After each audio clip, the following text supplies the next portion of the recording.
I'm terrified of marriage, but I yearn for a child of my own. So I slept with a devastatingly handsome man, left a bank card on his nightstand, and vanished.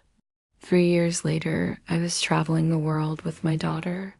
I posted an adorable selfie of us online. And the next day, my villa was surrounded by men dressed in black suits. The legendary billionaire heir kicked down the front door of my house. I was stunned.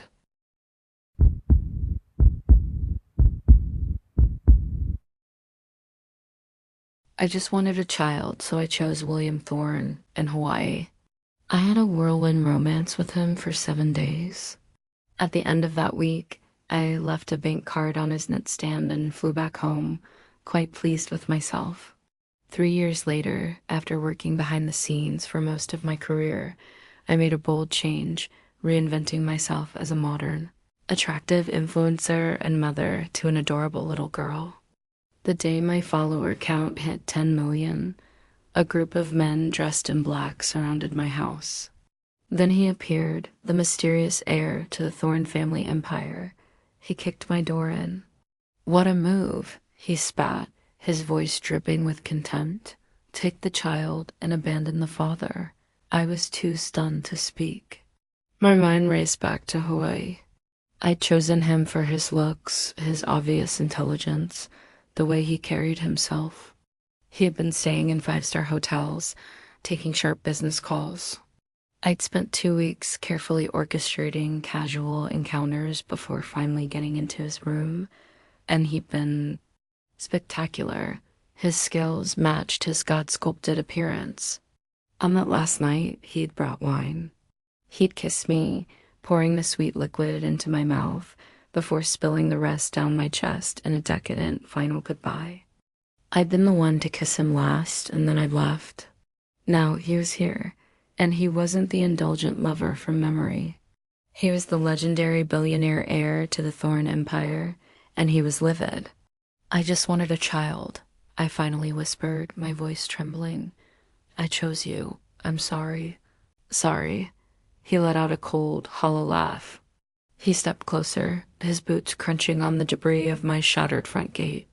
"How dare you even talk to me, Amelia?" I couldn't answer. My phone was still clutched in my hand, my assistant's hysterical voice a tiny shriek from the speaker. "Amelia, that guy from Hawaii, he's the Thorne heir. He took Sophia. Run!" He took Sophia. The world tilted. I slid down the doorframe and collapsed onto the floor. "I'm sorry, Mr. Thorne." He crouched, gripping my chin, forcing my eyes to his. "A simple apology is nowhere near enough for what you did." A neighbor slowed their jog to stare. Humiliation burned through my fear. I clutched his trousers. "Please, Mr. Thorne, I was wrong. Punish me, but let's go inside." I couldn't bear to be the neighborhood spectacle.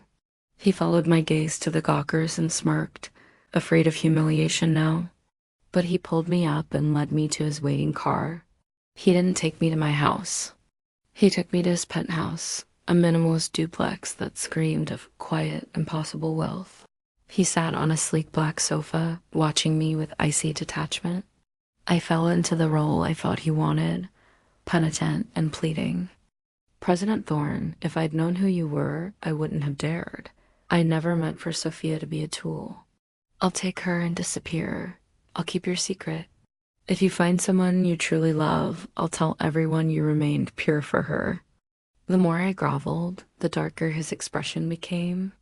His jaw was clenched so tight I could see the muscle twitch. Maybe it was the money, I thought. I insulted him. Men like him did the abandoning. In a panic, I knelt. "I know to your family, she's just an illegitimate shame. I swear, I'll never let her be a burden. Just let me have her." "The only thing you want is Sophia?" he asked, his voice dangerously low. "Yes, just her. Nothing else." "And if I marry another, you wouldn't care?" "No, not at all." "In your dreams," he exploded. He stormed out, leaving me alone on the cold, expensive floor. Over the next few days, under a form of luxurious house arrest, I became a snoop. I found a hidden box in his study. Inside was a simple diary. The first entry, March 12th, 2011, the first time I saw her. My heart sank. A secret love, of course.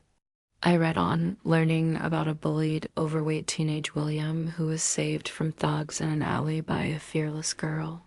She'd been his son, his secret admiration. She'd transferred schools, and he'd been sent abroad. He'd never forgotten her.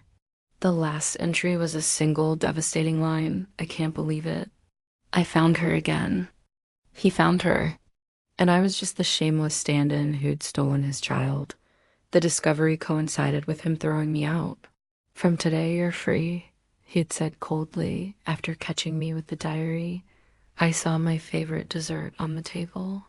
He bought it for me before discovering my violation. The contrast between the gesture and his dismissal was a special kind of torture. I went home, my heart aching with a confused mix of loss and jealousy for a woman who didn't exist. Freedom was short-lived. A business meeting with a potential partner, CEO Parker, turned predatory. When his friendly advances turned to grabbing my wrist and calling Sophia a fatherless bastard, my hand reacted before my brain did. The slap echoed in the private room. He called the police. Sitting in the station, humiliated and exhausted, I scrolled through my phone and called the only number I thought could handle it. "Hello," I said hesitantly. Background chatter and clinking glasses went silent on the other end. "Speak." "I'm at the West District Police Station. Someone just called your daughter a bastard." A pause. "Wait for me." 30 minutes later, he was there, a storm contained in a black suit. He ignored the fawning CEO Parker completely, his eyes finding me disheveled, wine-stained, and furious. "Did he hurt you?" William asked. I showed him my broken nail. Without another word, he took my hand and led me out. In the car, the scent of his cologne and a hint of alcohol filled the space. "Where to?" he asked. "Home. My home." He just grunted in acknowledgement. I watched the city lights play on his profile. "What are you looking at?" he asked, eyes still closed. "You. You're nice to look at." A soft chuckle. "Shameless." When we arrived at my apartment, I turned to him. "You told me to ask, so I'm asking. When will you give Sophia back to me?" "She misses her mommy." "Get out," he said, his voice flat. I got out, muttering about contradictory men. Later, from my window, I saw his car parked below for a long time before finally driving away. The next day, the Parker problem was solved. But a new one erupted, leaked photos of me, Sophia, and William. The headline screamed, "Viral baby, a billionaire's secret love child." I braced for the Thornes to suppress it, but they didn't. Instead, a deranged socialite in Valentino heels burst into my office, calling me a gold-digging bitch who'd seduced her intended fiancé, Willie. I ignored her, focusing instead on launching a counterattack online, clarifying I wasn't using my child. To my shock, the official Thorne Group account posted a simple, powerful statement: "The Thorne family has never had illegitimate children." The slander stopped, but my heart broke. They were denying her. That was it. I'd stormed the mansion myself. I found a broken section of the estate wall and slipped through. The grounds were vast, but I followed the sound of laughter. In a beautiful garden, I saw her. Sophia, dressed in an exquisite white dress, was playing by a pond. And with her was William's grandmother. "Great-grandma," Sophia pouted.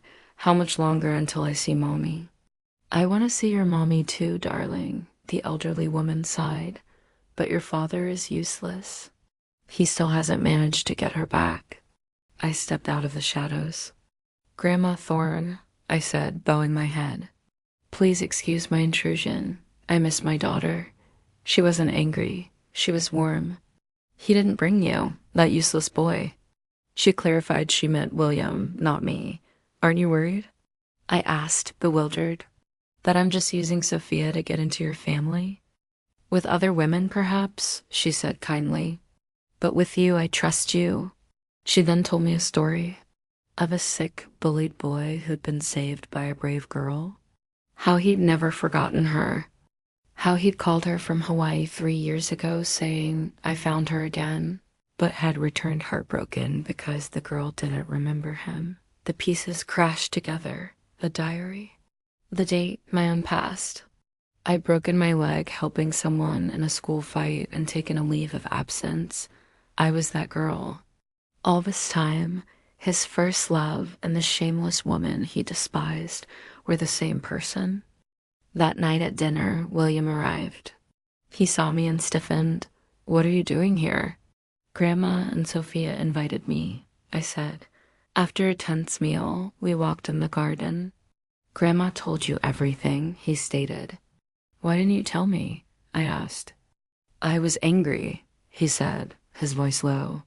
"I thought you'd recognize me in Hawaii, but you were just there for the child." "You ran?" "If I had never remembered," I ventured, "would you have stopped?" "No," he cut in. "I was just angry." "I would have come for you." "Then why the statement, denying her?" "Illogical," he said, as if it were the simplest thing in the world. "She is the first and only daughter of the Thorne family in this generation. How could she possibly be illegitimate?" "Sophia said you have a diamond ring," I whispered. "You seem happier about the ring than seeing me," he muttered, back to being frustrating. "Still angry?" I asked, leaning in to kiss him. His eyes darkened. Very. "Amelia," he murmured, pulling me closer. "Back in Hawaii, you weren't so eager to please me." I blushed, glancing around. Someone might see. He smiled, a real devastating smile. "There's no one here." He kissed me. I spent the night. The next morning, I woke to a flood of messages from my assistant. Overnight, the Thorne group had posted a new announcement. It confirmed Sophia as the legitimate heir and me as William's fiancée. The bathroom door opened. William emerged, a towel around his waist, steam clinging to him. He walked over, took my hand, and slid a massive diamond ring onto my finger. "So, Miss Amelia," he said, his voice a low rumble, "when will you have time to make it official with me and get the marriage certificate?" The night we registered our marriage, a friend of William's sent me a video. It showed William, devastatingly handsome and hopelessly drunk, slumped over a table in a private club. "She doesn't remember me," he sobbed to his friend, his voice raw. "She just wanted a baby. I told her she could be free and she just left. She doesn't love me. What am I supposed to do?" I watched it, half laughing, half crying. Men in love were so pathetic. But he was mine now. I supposed I'd have to be a little nicer to him from now on. If this story stirred your heart, don't forget to like, subscribe, and hit the bell so you never miss a dose of love dopamine. I'll keep bringing you more tales of passion, heartbreak, and redemption crafted for the ones who still believe in love. And if you stayed until the very end, thank you. You're the kind of soul who believes in love, even when it hurts. Love harder, dream deeper. Until the next heartbeat.